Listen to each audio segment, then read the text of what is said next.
Daylight, my MVVs, welcome. Report has it that Queen Naomi stormed the palace of the Ooni of Ife with her gorgeous son, as requested by the Ooni of Ife.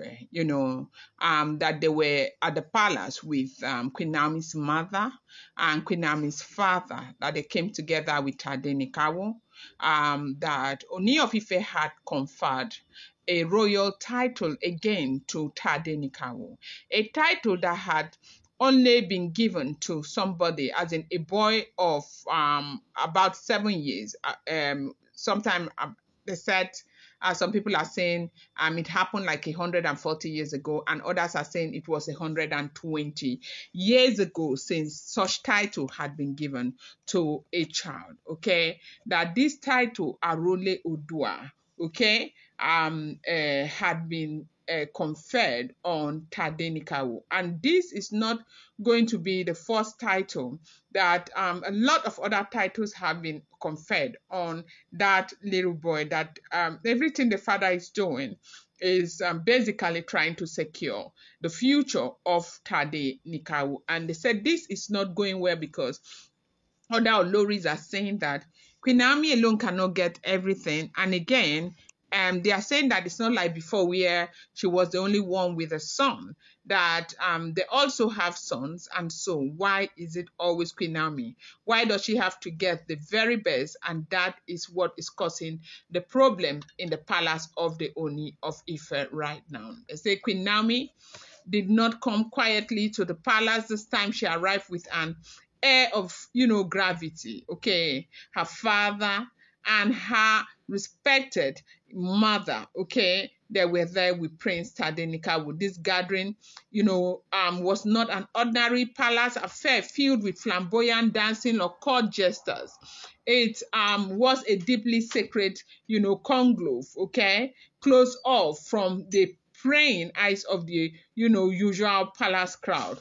Only 6 of the most revered Ifa custodians and kingmakers were permitted to be there. Even many of the palace chiefs who boast, centuries of, inherited authority found themselves quietly locked out. The courtyard, chosen for the rite had been swept with special broom made of a kikan leaf. Overnight, sparkled with consecrated water drawn at midnight from the upper river.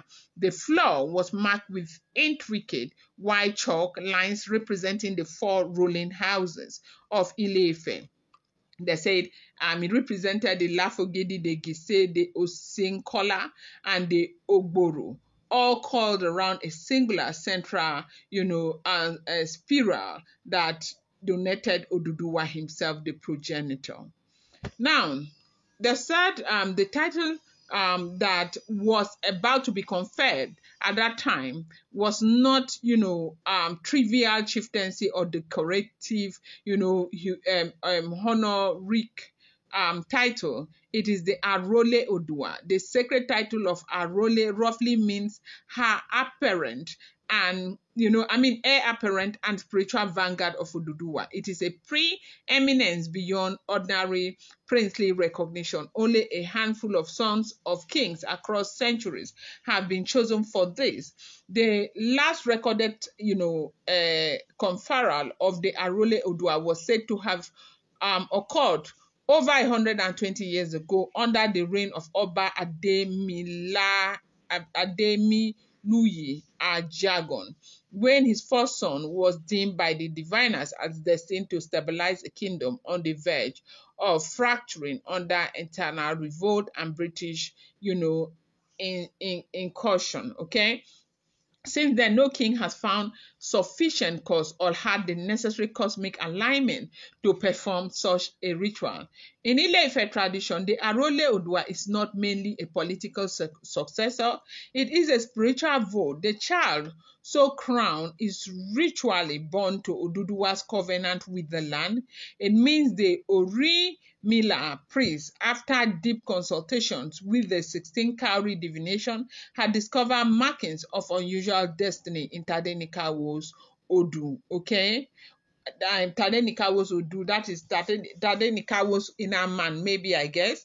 So they coded a destiny blueprint. They must have seen that his Ori, carries the ash that, magnetizes throne. By this singular act, the Ooni of Ife was not just affirming paternity or affection, he was planting a powerful metaphysical claim that among all his male offspring, it was Tadenikawo who was singled out by fate to carry forward the ancestral power and perhaps one day ascend to the stool of Oodua itself.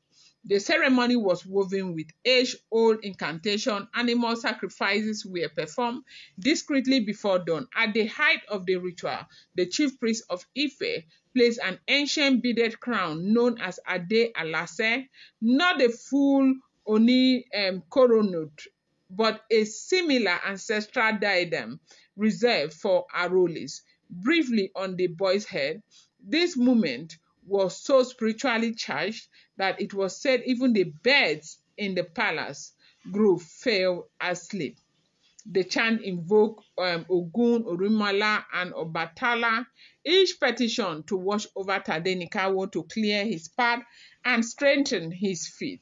When Queen Naomi's father placed his hands on the shoulder of his grandson, tear, they say, well up in his eyes. It was both pride and burden. By accepting this right, the entire maternal lineage also becomes more tightly interwoven with the royal spiritual obligations.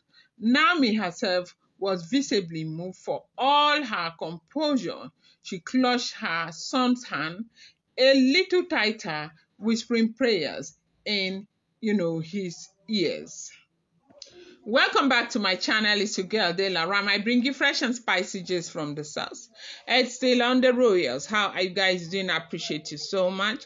I love you. Adukbe, my people. If you're yet to subscribe, kindly go ahead, hit that subscribe button, and do not forget to turn on the notification bell, and do not forget to give this video a thumbs up.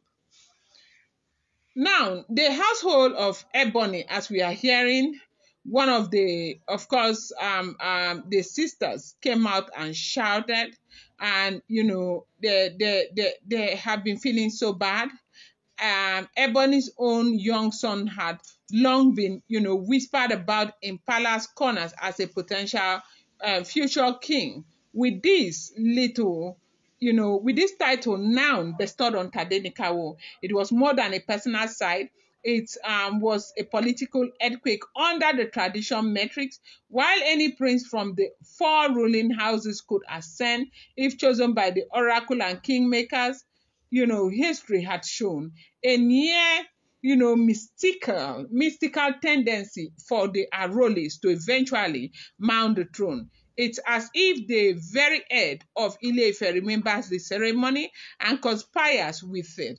And this is what is going on. Every child that has been called an Arole, given a title like that, ends up getting up on that throne. And that happens to be the title that Kabiyesi conferred on, Tadenikawo. Now, they say this act by the Ooni of Ife is not just fatherly indulgence, it is a carefully calculated assertion of which branch of his, progeny carries the star of rulership. Many elders interpreted it as the kings binding the cosmic narrative to Tadenikawo, making it almost sacrilegious for future kingmakers to overlook him when the time of succession inevitably comes. And that is what the father wants to achieve. Let's say everybody has been talking. People are, those who love Naomi are happy about what is going on.